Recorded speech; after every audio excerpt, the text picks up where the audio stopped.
তো জাকির মঞ্জিল আসার সুযোগ পাইছে, জোরে বলেন পাইছে? কারণ দেখছে জাকির মঞ্জিল যদি ঢুকি তো আল্লাহর রহমে একটাও তো ফিরত আসবো না, বাংলাদেশে উলট পালট হবে, ঠিক না? কথা বলেন। আমি যখন ফেসবুকে একটা স্ট্যাটাস ছাড়ছি, আমার ফেসবুকে কমেন্টে কত শয়তান কত কিছু লেখছে হুমকি টুমকি দিয়া। হ্যাঁ, আমি বলছি তোরা মায়ের যদি হালাল জাতা সন্তান হও তাহলে বিশ্ব জাকির মঞ্জিল ভাঙার জন্য আসো। দেখো কত নবী প্রেমিক সেখানে উপস্থিত হয়, আর তোদের লাশ খুঁজে পাবে না মানুষ। কথা বলেন ঠিক কিনা? বন্ধুগণ আমার, নবী পাকের প্রশংসা করেছেন আল্লাহ, নবী পাকের প্রশংসা করেছেন ফেরেশতা, আল্লাহর নামের জিকির করেছেন ফেরেশতা, আল্লাহর নামের জিকির করেছেন আল্লাহর বান্দারা, আল্লাহর নামের জিকির করেছেন কুল কায়নাত। শুধু তাই না, আল্লাহ বলেন আমার নামের জিকির করলে আমি ক্ষান্ত হই না যতক্ষণ পর্যন্ত মুহাম্মদুর রাসূলুল্লাহ নামের জিকির করব না। ঠিক কিনা? তো রাসূল পাকের জিকির আল্লাহ রাব্বুল আলামিন খুশি হয়েছেন যখন আদম আলাইহিস সালাম রাসূল পাকের জিকির করে তওবা করেছে আরাফার ময়দানে। এর আগে তো 350 বছর কাঁদছে, শুধু আল্লাহর নাম নিয়ে কাঁদছে। তো তাওহীদ আদম আলাইহিস সালাম বেশি বোঝে না শেষ যুগের কাজ্জাবরা বেশি বোঝে? আদম আলাইহিস সালাম বোঝে। আদম আলাইহিস সালাম, মা হাওয়া দুজনে আরাফার ময়দানে যখন উপস্থিত হয়েছেন, আল্লাহর কাছে এবার তওবা করছেন। অনেক ঘটনা, তওবা করছেন কি দিয়া? মুহাম্মদুর রাসূলুল্লাহ, আল্লাহ এই নামটা মুহাম্মদুর রাসূলুল্লাহ, এই নামটা তোমার নামের সাথে লেখা আরশে আজিমে দেখছি আমি, আল্লাহ ওই নামের ইজ্জতের খাতিরে আজকে তুমি আমাদের মাফ করে দিয়ে দাও। জোরে বলেন না সুবহানাল্লাহ। তোমরা দোয়া করো সবে মিলে আমারে, ধন্য যেন করেন নবী দিদারে। তোমরা দোয়া করো সবে মিলে আমারে, ধন্য যেন করেন নবী দিদারে। দরুদ সালাম মিলাদ কিয়াম পড়ব জীবন ভর, দয়া করে দিবেন নবী নুরানি নজর। দরুদ সালাম মিলাদ কিয়াম পড়ব জীবন ভর, দয়া করে দিবেন নবী নুরানি নজর। ও তোমরা দোয়া করো সবে মিলে আমারে, ধন্য যেন করেন নবী দিদারে। হযরত আদম, মা হাওয়া আরাফার ময়দানে তওবা করেন। ভাইরা, ওই দিনটা আমাদের জন্য হজের দিন হয়ে গেছে বাবা। আরাফার ময়দানে আমরা উপস্থিত হই,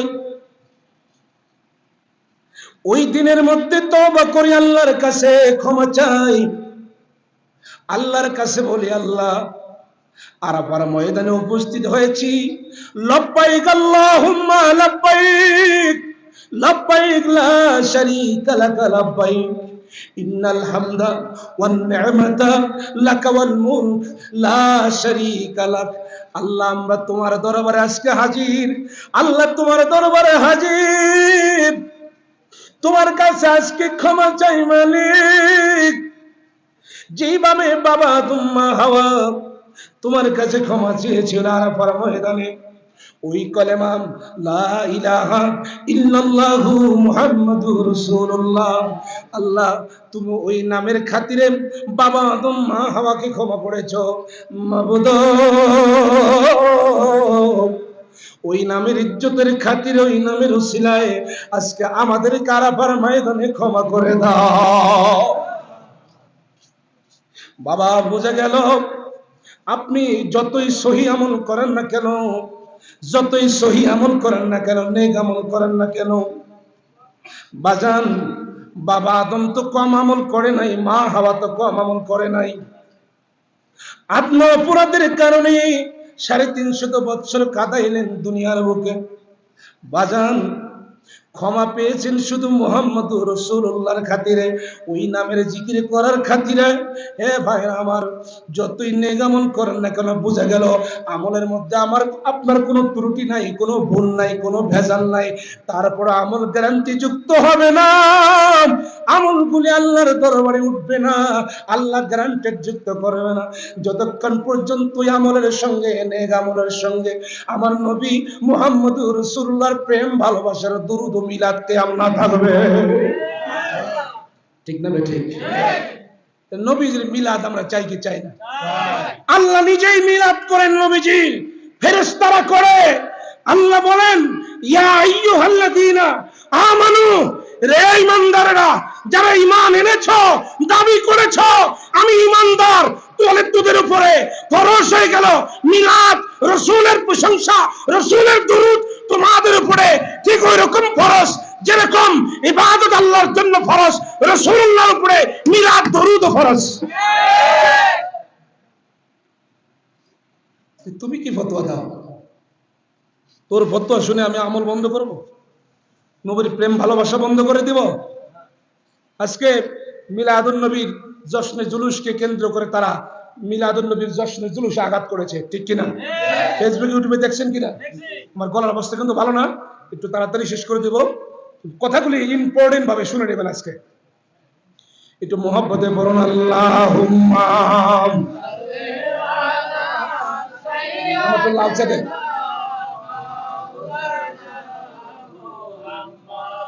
ওয়ালা আলিহি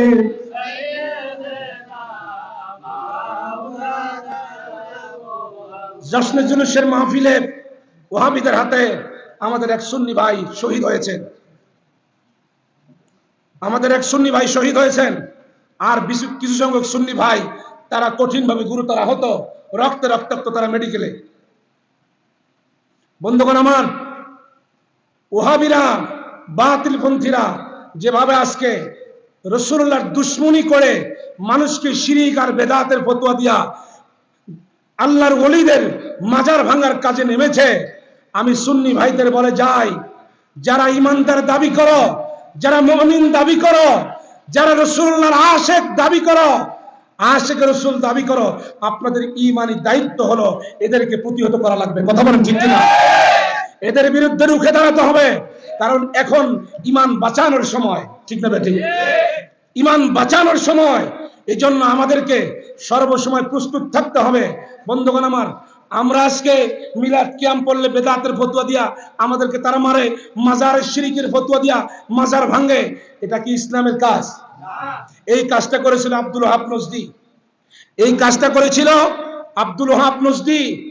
রাসূল পাক সাল্লাল্লাহু আলাইহি সাল্লামের জামানার রুকুনে সালাসার পরে আমার ভাইরাম, যেই তিনটা যুগ ছিল ইসলামের সোনালী যুগ, এই তিনটা যুগ পার হওয়ার পরে রাসূলুল্লাহর যুগ চলে যাওয়ার পরে এটা সোনালী যুগ, এই যুগের পরে এসেছে খেলাফতের যুগ আমার ভাইরাম, আর এরপরে এসেছে আসহাবে সুফফাদের ভিতরে এই যুগ।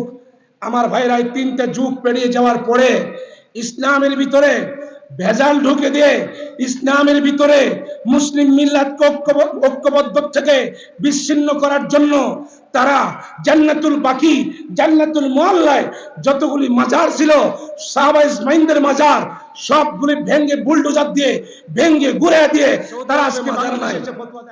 এরা বলে দেখো, ওরা কিন্তু কথায় কথা বলে যে সৌদি আরবে এটা নাই, ওটা নাই, এটা বেদাত, এটা হারাম, এটা নাজায়েজ, এটা শিরক, সোজাসুজি সৌদি আরবের ফতোয়া দেয়, কোরআন হাদিসের দলিল দেয় না, দেয় সৌদি আরব, এদের দলিল সৌদি আরব।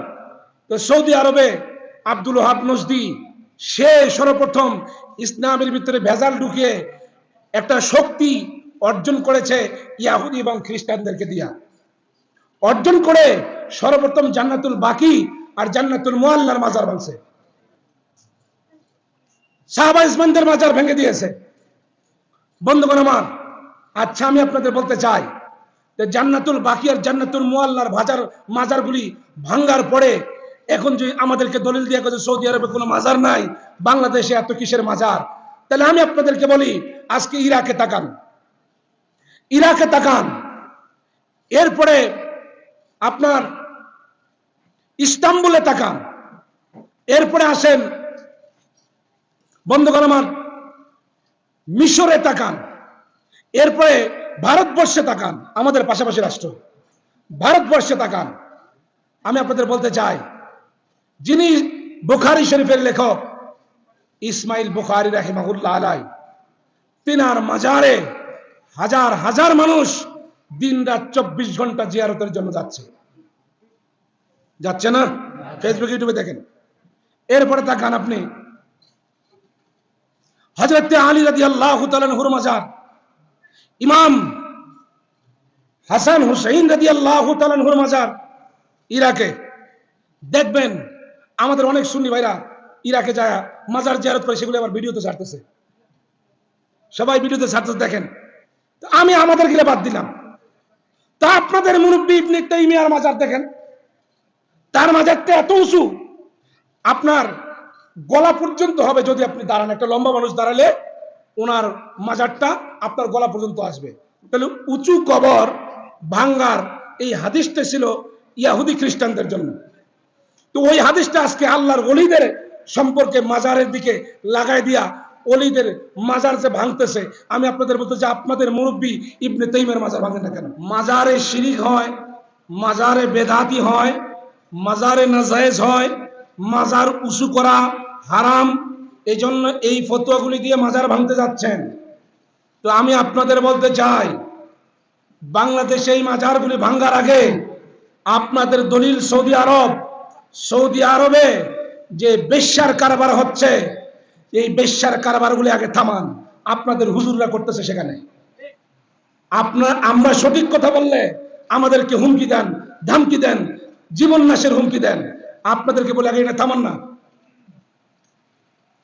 মদিনা শরীফের বাইরে পতিতালয় খোলা হয়েছে, যেই পতিতালয়ের নাম দেওয়া হয়েছে হালাল। জোরে কন্যা নাউজুবিল্লাহি মিন যালিক। শিয়াদের কার্যক্রম চালু করা হয়েছে। আপনারা শুধু ডে বিবাহ, নাইট বিবাহ, উইক বিবাহ, সাপ্তাহিক বাৎসরিক বিবাহ, 3 মাসের 2 মাসের বিবাহ, আপনি ইচ্ছা করলে রাত্রে বিবাহ করে কালকে সকালে ছাড়িয়ে দিতে পারেন, তালাক দিতে পারেন। এটা এইভাবে তারা আজকে চালু করে দিয়েছে। তা আমি ভাইদের বলতে চাই, এটা থামান না কেন? আপনি মাজারে শিরিক আর বেদাত দেখলেন, তা আপনাদের ওটা কি হালাল হয়ে গেল? এরপরে আসেন, মেয়েদেরকে, বাংলাদেশের সুন্দরী সুন্দরী মেয়েদেরকে গৃহ কর্মী হিসাবে নিয়ে গিয়ে সেখানে যৌন কর্মীতা রাখা হয়েছে ঘরের মধ্যে রেখে। তারা কি কাজটা করে, আমি এটা যেহেতু লাইভ হচ্ছে আমি এটা বলবো না, আপনারা আপনাদের বিবেককে চিন্তা করেন। বন্ধুগণ আমার, শুধু তাই না, মাজারে কি আপনারা শিরিক আর বেদাত আর নাজায়েজ পাইলেন? তো বাংলাদেশে এতগুলি সুদের ব্যাংক বাংলাদেশে অহরহ জেনা ব্যভিচার, তো সুদের ব্যাংক গুলো ভাঙতে জানা গে, ঠিক কিনা? আল্লাহর ওলিদের মাজারগুলি শিরিক বেদাত আছে, এটি পরে ভাঙেন নাকি? এটা ভাঙেন না কেন? কথা বলেন না কেন?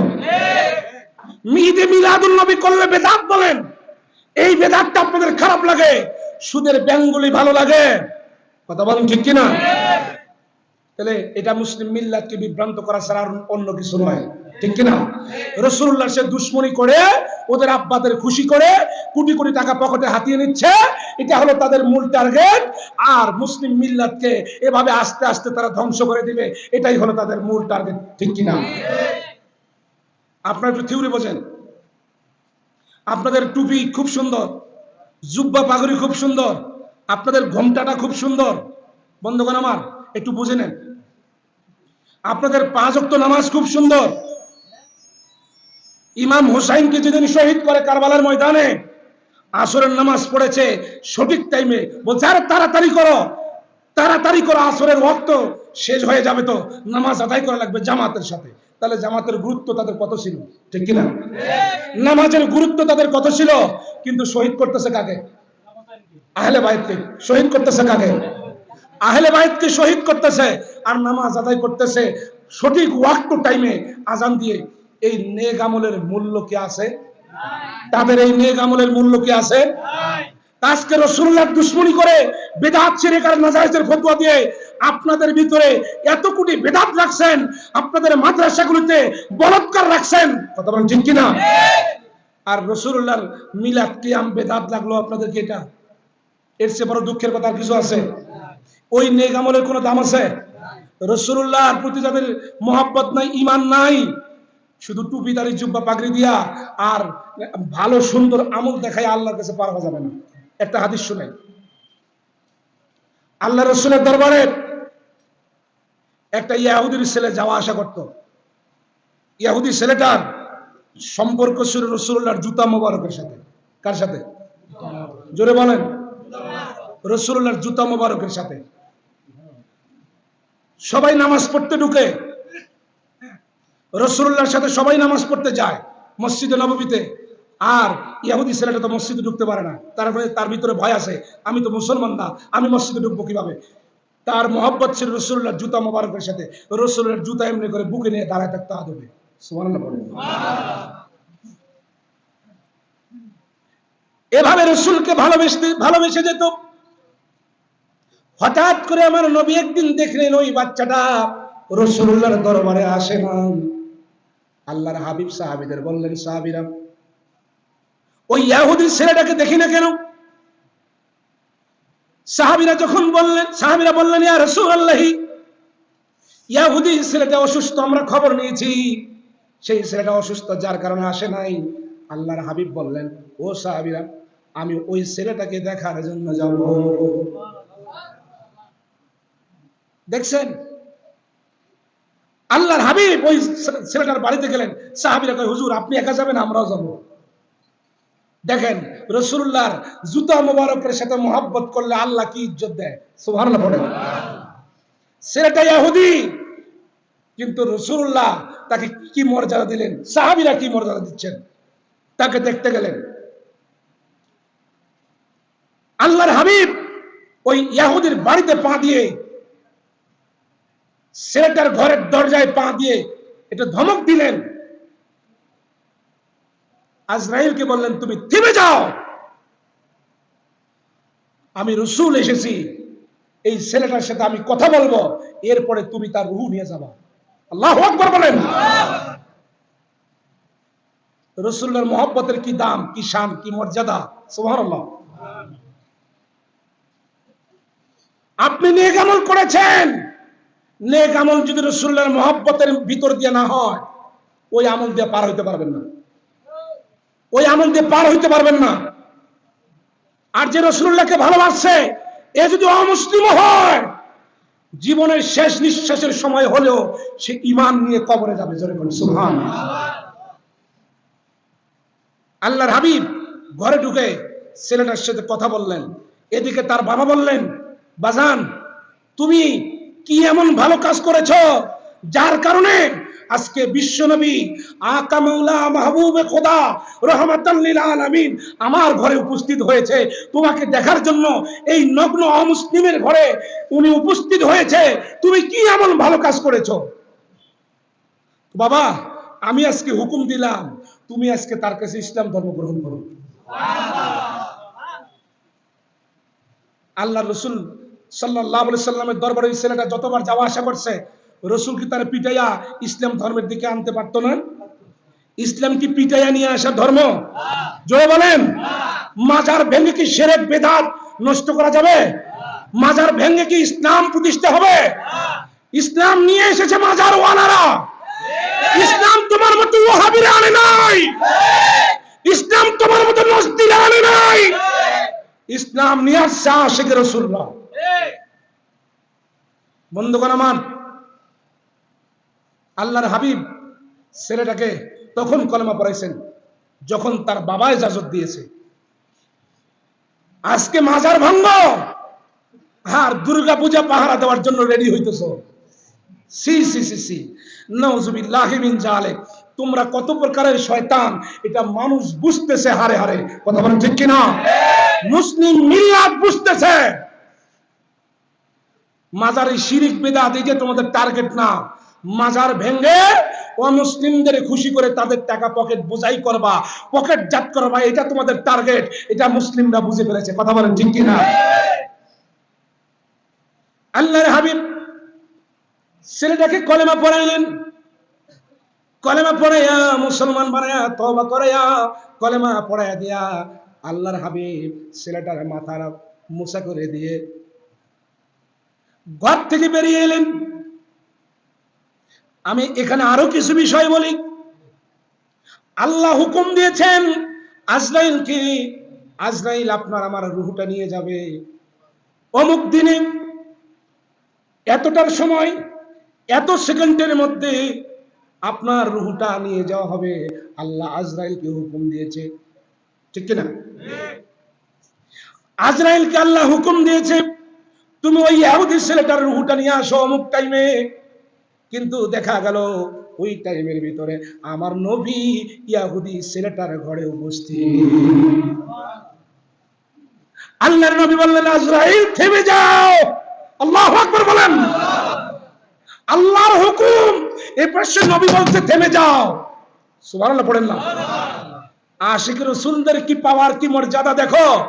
এই ওহাবীর বাচ্চারা শুনো, আশিক রাসূলদের মর্যাদা দেখো। আল্লাহ বলছে নিয়ে আসবো অমুক টাইমে আজরাইল, এদিকে নবী এসে বলছে তুমি থামো, কারণ ছেলেটা আমাকে ভালোবাসছে, ছেলেটা আমি রাসূলকে ভালোবাসছে। যে আমারে ভালোবাসছে সে জাহান্নাম যাবে, আর আমার নাম আমার আল্লাহ দিয়েছেন ওয়া মা আরসালনাকা ইল্লা রাহমাতাল লিল আলামিন। হাবিব আমি যে আপনাকে রহমত রূপে পাঠাইছি। রহমতে আলম নবী নূরে মুজাসসাম, সাহাবীরা আপন বানায় ওই নবীজির খাম। সুবহানাল্লাহ পড়েন। এ ভাইরা আমার, আজরাইল থেমে গেলেন। আমার নবী ছেলেটাকে পুত পবিত্র বানাইলেন, ইমানদার বানাইলেন, জান্নাতি বানাইলেন। এরপরে আমার নবী চলে গেলেন। আমার নবী সাহাবীদের বললেন সাহাবীরা ছেলেটা এখন কোন অবস্থায় আছে তুমি জানো, তোমরা কি জানো? সাহাবীরা বলে ইয়া রাসূলুল্লাহ, আল্লাহ এবং তার রাসূল ভালো জানেন। আল্লাহর হাবিব বললেন ও সাহাবীরা ওই ছেলেটা আমি রাসূলের জুতা মোবারকের সাথে সম্পর্ক ছিল, আমার জুতা মোবারককে ভালোবাসতো। এই জন্য আমি আজরাইলকে ধমক দিয়ে বললাম তুমি থামো। আমি ছেলেটারে ইসলাম ধর্ম গ্রহণ না করা পর্যন্ত, আমি তারে আল্লাহর কাছে গুনাহগুলি ক্ষমা করে না নেওয়া পর্যন্ত তুমি তারে রূহটা নিতে পারবা না। আমি বেরিয়ে আসলাম ছেলেটারে পুত পবিত্র বানায়া তারে ইসলাম ধর্মের মধ্যে নিয়ে। আমি যখন বেরিয়ে চলে আসলাম, আজরাইল এরপরে ছেলেটার রূহ নিয়ে চলে গেল। আমার ভাইয়েরা, সাহাবীদেরকে আল্লাহর হাবিব বললেন ও সাহাবীরা ওই ছেলেটা এখন জান্নাতে চলে গেছে। আল্লাহু আকবার, আরো জোরে বলেন আল্লাহু আকবার। ছেলেটা কোথায়? জোরে বলেন কোথায়? আশিকে রাসূল যারা তাদের স্থান কোথায়? জোরে বলেন কোথায়? ওহাবীদের স্থান কোথায় হবে? মাজার যারা ভাঙে আর ওয়াক্ত মতো নামাজ পড়ে এদের স্থান কোথায় হবে? কথা কি আমার বুঝা আসছে? কথা কি বুঝতে পারছেন?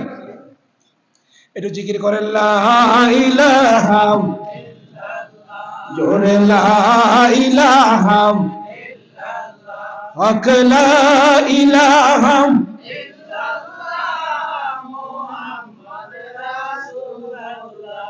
রাসূল ভালোবাসা দিয়া মোরে বাদিয়াছো প্রেম ডোরে রে। আরে প্রেমাগুনে অঙ্গ জলে অন্তর পুইরা হইল সায়া আমার কেহ নাই। রাসূল তুমি বিনে এই জগতে বান্ধব আমার ভালোবাসা দিয়া মোরে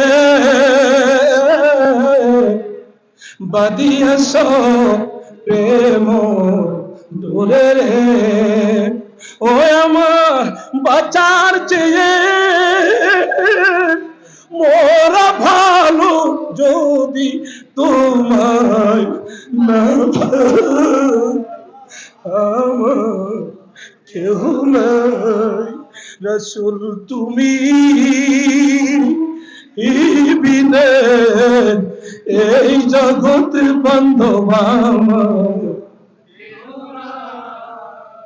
বাবা কিয়ামতের ময়দানে নেগামল দিয়া পার হওয়া যাবে না, নেগামল লাগবে বাবা, নেগামল সারা জান্নাত যাওয়া যাবে না।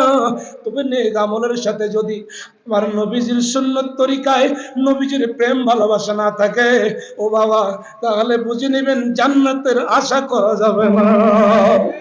আমার পীর কেবলা জান বিশ্ব ওলি খাজা বাবা ফরিদপুরি তাই বলেছেন, নবীর প্রেম সুধা পান কর সবে, মন বেদনা যাতনা জুড়াইবে, নবীর প্রেম সুধা পান কর বেদনা যাতনা জুড়াইবে, খোদা প্রতি তোর তরে লাভ হবে, নবীর পদবিনে ভাব সবে মিশে, ইয়া রহমতাল্লিল ইয়া রহমতাল্লিল।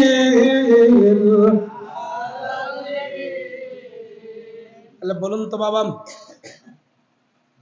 অমুসলিমের ঘর বাড়ি জ্বালাইয়া দিয়া পোড়াইয়া দিয়া, মুসলমান হয়ে মুসলমানের বাড়ি ঘরে জ্বালাইয়া পোড়াইয়া দিয়া,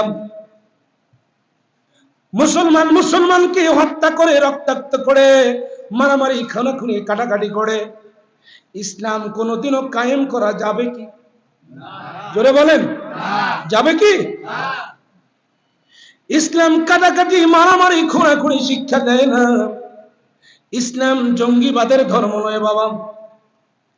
ইসলাম মানুষের ঘর বাড়ি জ্বালাইয়া পোড়াইয়া দিতে বলে নাই। ইসলাম মানুষকে প্রেম ভালোবাসা দিয়ে ইসলামের পথে নিয়ে আসতে শিক্ষা দিয়েছে, ঠিক কিনা? ইসলাম রোগীর চিকিৎসা করার শিক্ষা দিয়েছে। ইসলাম বাসস্থানহীনের বাসস্থান তৈরি করে দিতে শিক্ষা দিয়েছে। ইসলাম অমুসলিমদেরকে ভালোবেসে তাদের ধর্ম পালন করার সুযোগ করে দিয়েছে, ঠিক কিনা? এই জন্য বিশ্ব জাকের মঞ্জিলে দেখো রে বাবা, মুসলিমরা কিভাবে শরীয়ত তরিকতের আমল করে এবং আমল শিখে। আরেকদিকে অমুসলিমরা তাদের প্ল্যাটফর্ম আলাদা করে দেওয়া হয়েছে, তারা তাদের ধর্ম পালন করবে, তাদেরকে কোনো আঘাত করা যাবে না, মারামারি কাটাকাটি খুনাখুনি করা যাবে না, তাদেরকে পিটাইয়া ইসলামের দিকে নিয়ে আনা যাবে না। এটা ইসলাম শিক্ষা দেয় না। দিছে? জোরে বলেন, দিছে? তো আপনারা যারা প্রশ্ন করেন লক্ষ কোটি হিন্দু আপনাদের দরবারে যায়, আপনাদের পীর সাহেব কয়টা হিন্দুরে মুসলমান বানার জন্য দাওয়াত দিয়া তাদেরকে ইসলাম ধর্মের মধ্যে নিয়ে আসছে? আরে বাবা, এই একটা হাদিস দিয়ে বোঝাইলাম, যারা ইসলাম বুঝে ভালোবেসে ইসলামে আসবে, ইসলাম তাদেরকে সাপোর্ট করে ইসলামের পথে নিয়ে আসবে। কিন্তু দাওয়াতটা দাও, ঠিক কিনা? তাই বলে জোর করে নয়। আপনি হতে পারেন এক দলের লোক, আমি হতে পারি আর এক দলের লোক, আপনার মাসলাক আলাদা, আমার মাসলাক আলাদা, আপনি এক আকীদার, আমি আর এক আকীদার, ঠিক কিনা? তাই বলে আপনার আমার মধ্যে কি কাটাকাটি খুনাখুনি হবে? জোরে বলেন, মারামারি হবে? এভাবে কি ইসলাম হবে? ইসলাম কায়েম হবে? বন্ধুগণ আমার, আমি আপনাদের অনুরোধ করি, যে যেই দলের হন না কেন, ইসলামের আদর্শ আগে শিখেন, বুঝেন। আর যদি না বুঝেন, না শিখেন, আমি দাওয়াত দিয়ে গেলাম বিশ্ব জাকের মঞ্জিলে যাওয়ার জন্য। সেখানে যে দিকে আসেন, আপনাদের নেতারা কিভাবে ইসলাম ধর্মের দিকে আপনাদেরকে দাওয়াত দিয়ে ইসলামের পথে, কোরআন সুন্নাহর পথে আমল করার শিক্ষা দেয়, আর আমার পীর বিশ্ব ওলি খাজা ফরিদপুরি উনি কিভাবে মানুষকে ইসলামের পথে দাওয়াত দিয়ে কোরআন সুন্নাহর আমল শিক্ষা দেয়, এটা দেখে আসেন, ঠিক কিনা? যারা মাজার ভাঙতে চাইছেন, আমরা তাদের ফেসবুকে গরুর গোশত দিয়ে তাবারক খাওয়ার জন্য দাওয়াত দিছি। দেখছেন না ফেসবুকে? দেখছেন না? আপনাদের দাওয়াত থাকলো, মাজার ভাঙ্গেন দরবার শরীফে এসে, আমরা আপনাদেরকে কিছু বলি না। তবে আপনারা বিশ্ব জাকির মঞ্জিলে এসে দেখেন এখানে কি হয়, শিরকি হয়, বেদাতি হয় না কি হয়, আপনারা দেখবেন। আর আপনাদেরকে আমরা গরুর গোশত দিয়ে তাবারক খাওয়াবো, তারপর যাবেন। ঠিক কিনা? আদর্শ শিক্ষা না বিশ্ব জাকির মঞ্জিলে গিয়ে, যেখানে হাজারো শরাবি, কাবাবি, সুদখোর, মদখোর, ঘুষখোর, জিনাখোর আল্লাহর ওলিদের সোহবতে গিয়ে একদিন একদিন ইমানদার হয়েই কবরে যাবে। দলিল দিয়েছেন আল্লাহ, সুবহানাল্লাহ বলেন। বলবেন যে হুজুর দলিল কই? তো দলিল শোনেন, আল্লাহ পাক কি দলিল দিচ্ছে। আমার সাথে পড়তে পারেন, বিসমিল্লাহির রহমানির রহিম। মান ইয়াহদিল্লাহু ফাহুয়াল মুহতাদি ওয়া মান ইউদ্লিলহু ফালান তাজিদা লাহু ওয়ালিয়াম মুরশিদা। আল্লাহু আকবার। আল্লাহ বলেন, আমি যাকে হেদায়েত দিব, আমি যাকে হেদায়েত দিব, সে হেদায়েতের রাস্তা খুঁজে পাবে। তাহলে বোঝা গেল আল্লাহ যাকে হেদায়েত দেয় সে হেদায়েত পায়। বুঝে নেন, দলিল বুঝে নেন। আল্লাহ যাকে হেদায়েত দেয় সে হেদায়েত পায়। আর আল্লাহ বলেন, আমি যাকে হেদায়েত দিব না, মান ইয়াহদিল্লাহু ফাহুয়াল মুহতাদি ওয়া মান ইউদ্লিলহু ফালান তাজিদা লাহু ওয়ালিয়াম মুরশিদা। আমি যাকে হেদায়েত দিব না, সে কশিন কালেও আমার বন্ধুদেরকে খুঁজে পাবে। তাহলে বোঝা যাচ্ছে কি, এই আয়াতের তাফসীর শুনলেন, এখন তাহকিক শুনেন, এর ব্যাখ্যা শুনেন। ব্যাখ্যা হলো এই যে আল্লাহ যাকে হেদায়েত দিবে সে আল্লাহর ওলিদেরকে দেখতে পাবে, আল্লাহর ওলিদেরকে বুঝবে, আল্লাহর ওলিদের কথা মানবে, আল্লাহর ওলিদের সোহবতে যাবে, আল্লাহর ওলিদের সোহবতে গিয়ে তাসকিয়ায়ে নফস করবে, আল্লাহর ওলিদের সোহবতে গিয়ে একদিন সুদখোর থেকে আল্লাহওয়ালা হবে, একদিন জিনাখোর থেকে ঈমানদার হবে, একদিন ঘুষখোর থেকে মুমিন হবে। কথা বলেন ঠিক কিনা? এতে কোনো সন্দেহ? এতে কোনো সন্দেহ? আর আল্লাহ যাকে হেদায়েত দিব না, সে কোশ্চিন কালেও আল্লাহর বন্ধুদেরকে খুঁজে পাবে। জোরে বলেন, খুঁজে পাবে না। এখন বিশ্ব জাকির মঞ্জিলে এত বড় একটা আধ্যাত্মিক প্ল্যাটফর্ম, যার কাছে লক্ষ লক্ষ কোটি কোটি মানুষ গিয়ে আত্মার শান্তি খুঁজে পেয়েছে, হেদায়েতের রাস্তা খুঁজে পেয়েছে, ইসলাম, সত্য ইসলাম খুঁজে পেয়েছে, রসুলের প্রেম খুঁজে পেয়েছে, ওলি আল্লাহদের মোহাব্বত খুঁজে পেয়েছে, সেই দরবারে সুদখোর, মদখোর, ঘুষখোর, জিনাখোর থাকা তো স্বাভাবিক। ঠিক কিনা? জোরে বলেন ঠিক কিনা? তাই বলে তাদেরকে তাড়িয়ে দেওয়া যাবে? জোরে বলেন, তাদেরকে খারাপ বলা যাবে? তারা একদিন না একদিন ভালো হবে, কারণ সে যদি ওলি আল্লাহকে মানে, আল্লাহ যেহেতু তাকে তার বন্ধুর সোহবতে পাঠিয়ে দিয়েছে, বুঝতে হবে তার কপালে একদিন হেদায়েত আছে। সুবহানাল্লাহ পড়েন না? তার কপালে একদিন হেদায়েত আছে। বন্ধুগণ আমার, কিন্তু যারা ওলিদেরকে দেখতে পারে না, যারা ওলিদেরকে সহ্য করতে পারে না, আল্লাহর বন্ধুদেরকে শিরিক, বেদাত, নাজায়েজের ফতোয়া দিয়া মানুষকে আল্লাহর ওলিদের দপ্তর থেকে দূরে সরায় দিচ্ছে, যেই সমস্ত আল্লাহর ওলিরা উপমহাদেশে এসে ইসলামের দাওয়াত দিয়ে মানুষের মাথায় টুপি পড়াইছে, মানুষের গায়ে জুব্বা পড়াইছে, মানুষকে কোরআন উপহার দিয়েছে, হাদিস উপহার দিয়েছে, মসজিদ মাদ্রাসা উপহার দিয়েছে, আজকে তাদেরকে শিরিক বেদাতের ফতোয়া দিয়ে মাজারগুলি গুড়িয়ে দাও, বুলডোজার দিয়ে গুড়িয়ে দাও, জ্বালিয়ে দাও, পুড়িয়ে দাও, এমন উস্কানি দিয়ে মানুষকে আল্লাহর ওলিদের মাজার ভাঙ্গার কাছে, মাজার ভাঙ্গার কাজে নেমে দিয়েছে। বুঝে নেন, তাদের কপালে হেদায়েত নাই। তারা আলেম হতে পারে, তাদের মাথায় টুপি থাকতে পারে, তাদের গায়ে জুব্বা থাকতে পারে, তাদের মুখে দাড়ি থাকতে পারে, তাদের নামাজ থাকতে পারে, তাদের হজ যাকাত থাকতে পারে, তাদের আমল ভালো হতে পারে, কিন্তু আল্লাহর ওলিদের অবমাননা করার কারণে বুঝে নেবেন তাদের কপালে হেদায়েত নাই। এই দলিল দিয়েছেন, এই দলিল আমার না, এই দলিল তাফসীরে রূহুল মানির ৮ম খণ্ড খুলে দেখেন। এটা আমি চ্যালেঞ্জ করে বলে গেলাম। আমি কোনো মন গড়া কথা বলতে আসি নাই। আমার আর বেশি সময় কষ্ট দিব না আপনাদেরকে। এখন শুধু বেদাতের সংজ্ঞা দিয়েই শেষ করে দিব। যারা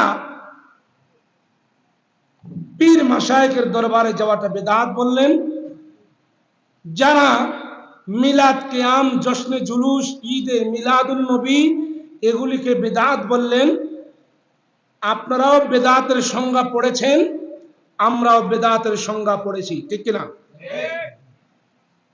আপনারাও বেদাতের হাদিস পড়েছেন, আমরাও বেদাতের হাদিস পড়েছি। বেদাত কত প্রকার কি কি আপনারাও পড়েছেন, আমরাও পড়েছি।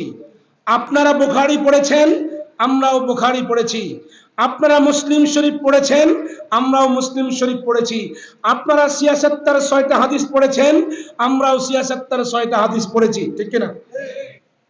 এখন কথা হলো যে বেদাতের মাসালা বুঝার পরেও আপনি যদি আজকে বেদাতের ফতোয়া দিয়ে ঈদ মিলাদুন নবী যারা করে তাদেরকে আপনারা জাহান্নামী বলে মানুষের মন থেকে রাসূলুল্লাহর মহব্বতকে দূরে সরায় দেওয়ার জন্য পায়তারা করতেছেন, আমি আপনাদেরকে অনুরোধ করে বলি, ভাইজান বেদাত কি? আপনারা হাদিসটা ঠিকই বলেন, আপনারা বেদাতের হাদিসের ব্যাখ্যা ঠিকই করেন, আপনার হাদিসের তাহকিক ঠিকই করেন, কিন্তু তাহকিক করতে যা পাবলিককে উল্টাপাল্টা বুঝ দেন, ঠিক কিনা? উল্টাপাল্টা বুঝ দেন। বিদআতের হাদিস কি?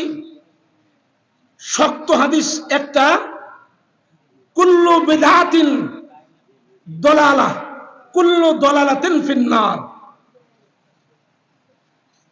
সমস্ত বিদআত হলো গোমরাহি, আর সমস্ত গোমরাহি হলো জাহান্নামী। তো আপনারাও হাদিসের ব্যাখ্যা ঠিক করছেন, আমরাও হাদিসের ব্যাখ্যা ঠিক করে বলছি। এখন ব্যাখ্যার মধ্যে এসে মানুষকে ভুল বুঝান কেন? ভুল বোঝার কারণটা কি আপনারা বুঝে নেবেন। আমার আর বলা লাগবে না। আমি যে কথাগুলি বলবো, আমার কথাগুলির ভিতর দিয়ে আপনারা বুঝে নেবেন যে ওরা কাদের লোক। বন্ধুগণ আমার, সমস্ত বিদআত হলো যেটা রাসূলুল্লাহর জামানায় ছিল না। আপনারা বলেন যেটা রাসূলুল্লাহর জামানায় নাই সেটার নাম হলো বিদআত। তো রাসূলুল্লাহর জামানায় তো আপনিও নাই, ঠিক কিনা? রাসূলুল্লাহর জামানায় যেই হুজুর বিদআতের ব্যাখ্যা করে সঠিক বুঝতে দেয় না, ওই হুজুরে বলি তো রাসূলুল্লাহর জামানায় তো আপনিও জন্ম নেন নাই, ঠিক কিনা? আপনি এক নম্বরে বেদাত। যারা ওলি আল্লাহর মাজার জিয়ারতে যায়, মাজার পূজারী বলে আমাদেরকে নেকেট করতে চান, আমি আপনাদেরকে তার আগে প্রথম নেকেট বানাইলাম। আপনার জন্মটাই পুরাটাই বেদাত, আপনি রাসূলুল্লাহর জামানায় আসেন না। দ্বিতীয় কথা আসেন, ইসলামের মধ্যে নতুন কিছু ঢুকার নামই হলো বেদাত। যেটা রাসূলুল্লাহ করেন নাই সেটার নামই হলো বেদাত। এখন বিদআতের সংজ্ঞায় আসেন। বিদআত হলো দুই প্রকার, বিদআতে হাসানা, বিদআতে সাইয়্যা। বিদআতে হাসানা হলো উত্তম, যেটা ইসলামের জন্য ভালো হবে, এটা আল্লাহ রাসূল গ্রহণ করতে বলেছেন, সুবহানাল্লাহ। আর যেটা বিদআত ইসলামের মধ্যে ক্ষতি নিয়ে আসবে, ইসলামের ক্ষতি করবে, এই বেদাতটার নাম হলো বেদাতে সাইয়্যা, মানে হারাম বেদাত। এটা পালন করা যাবে না, ওটা ইসলামের মধ্যে ক্ষতি নিয়ে আসবে। এর আমি আপনাদেরকে বলি, আমরা ঈদে মিলাদুন নবী করি, আমাদেরকে বেদাতি বললেন, আর আল্লাহর ওলিদের মাজার জিয়ারতে যাই, মাজার পূজারী বললেন। তো আমি এখন আপনাদেরকে বলতে চাই, এক নম্বরে আপনারা রাসূলুল্লাহর জামানায় আসেন নাই। দুই নম্বর, রাসূলুল্লাহর জামানায় কোনো মাদ্রাসা ছিল না, কোনো মাদ্রাসা ছিল না। তাহলে আপনারা কোন মাদ্রাসা পড়লেন? তৃতীয় নম্বর আসেন, রাসূলুল্লাহ ৭৬টা হাদিসের একটাও দেখে নাই, দেখছে? হ্যাঁ, তো রাসূলুল্লাহর জামানায় যেটা ছিল না, তো ৭৬টা হাদিস রাসূলুল্লাহর জামানায় ছিল না, এটা একটা বিদআত। এরপরে আসেন, আপনি কোরআন শরীফ যেটা পড়তেছেন জের জবর পেশ দিয়া, আপনারা যান সৌদি আরব মিউজিয়ামে দেখে আসেন। মদিনা শরীফে মিউজিয়ামে ঢুকবেন, মদিনা শরীফে রওজা শরীফের পাশেই মিউজিয়াম, রওজা শরীফের পাশে মিউজিয়াম। মিউজিয়ামে ঢুকবেন, বর্তমান 30 রিয়ালকে 40 রিয়াল নেয় সম্ভবত মিউজিয়ামে ঢোকা। ঢুকে দেখবেন ওসমান গনি জিন্নুরাইন রাদিয়াল্লাহু তাআলা আনহু, ওনার হাতের লেখা পবিত্র কোরআনুল কারীম, রাসূলুল্লাহর হাতের লেখা পবিত্র কোরআনুল কারীম, ওখানে জের নাই, জবর নাই, পেশ নাই, নক্তাও নাই। তাহলে আপনি কোরআন শরীফটা যে পড়তেছেন জের জবর পেশ নক্তা দিয়ে, এটাও বেদাত, যেটা সাহাবা ইসমানরা করে নাই। তাহলে এরপরে আসেন, আপনি বেদাতের এতগুলি ফতোয়া দিচ্ছেন আমাদেরকে, আর আপনি সৌদি আরবে যখন হজ করতে যাচ্ছেন, মক্কা মদিনা, আরবে যাচ্ছেন, মক্কা মদিনা, তো হজ করে যাওয়ার সময় আপনি ছবি লাগাইয়া এরপরে পাসপোর্ট করে ভিসা করে টিকিট করে আপনি যাচ্ছেন হজ করতে মক্কাতুল মুকাররমায়। অথচ আল্লাহ রাসূল বলছেন আমার উম্মতরা, এই সহিহ হাদিস যারা সহি সহি বলেন, সহি কয়টা মানে না তো আমরা ভালো বুঝি, ঠিক কি না? পাবলিককে ভেলকি লাগায় যান। আল্লাহ রাসূল বলছেন আমার উম্মতরা গোটা বিশ্ব থেকে পায়ে হেঁটে উটের পিঠে আরোহণ করে হজ করার জন্য মক্কাতুল মুকাররমায় আসবে।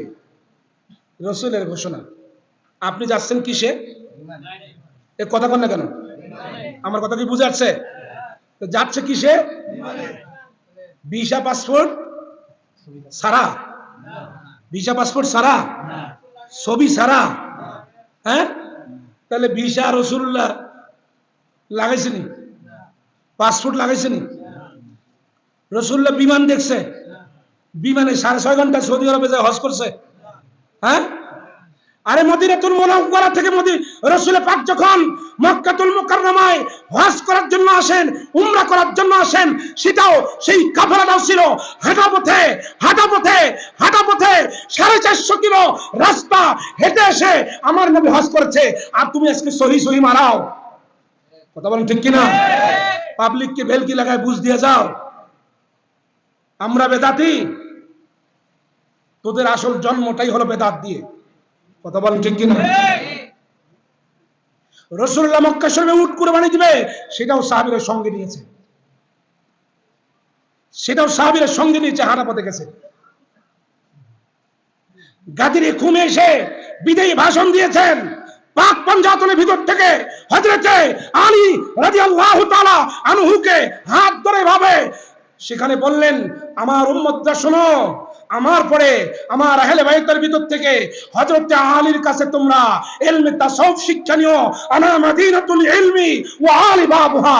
জোরে বলেন সুবহানাল্লাহ। আজকে ইলমে তাসাউফ পন্থীদেরকে তোমরা ভণ্ড বলো, আমি আপনাদেরকে অনুরোধ করি ইসলাম নিয়ে টানাটানি, ইসলাম নিয়ে ধোঁকাবাজি করে আজকে মুসলিম মিল্লাতকে দূরে সরে দিয়েন না, বিভ্রান্ত করেন না। আমার পীর বলেছেন বাবা, আমার পীর বিশ্বলে বলেছেন বাবা, সামনে এমন বিপদ আসতেছে তসবির দানার মতো, তসবির দানার মতো। এই বিপদ থেকে একমাত্র মুমিন ছাড়া, আশিক রাসূল ছাড়া কেউ রেহাই পাবে না। এই জাকের ভাইরা বলেন ঠিক কিনা? আমার পীর যাহা বলেছে তা বাস্তবে পরিণত হচ্ছে কিনা, একের পর এক হচ্ছে কিনা?